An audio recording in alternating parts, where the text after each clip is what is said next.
Hi guys, for today's video, samahan niyo akong dalhin si Nana at si Harley sa vet. Tara guys! This is 1-1. Ito po sila.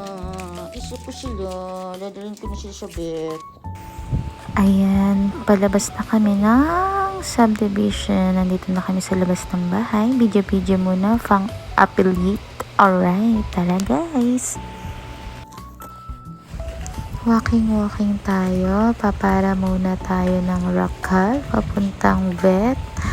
Ayan, nahihilo ata yung dalawa. Bait-baitan mood lang sila dito guys. Mamaya pag nakauwi yan, for sure bardagol na naman tong dalawang to.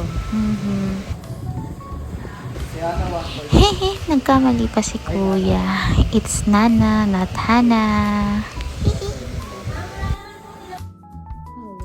Nakauwi na ang mga batuta. Tingnan niyo naman guys, pag nasa bahay makukulit sila.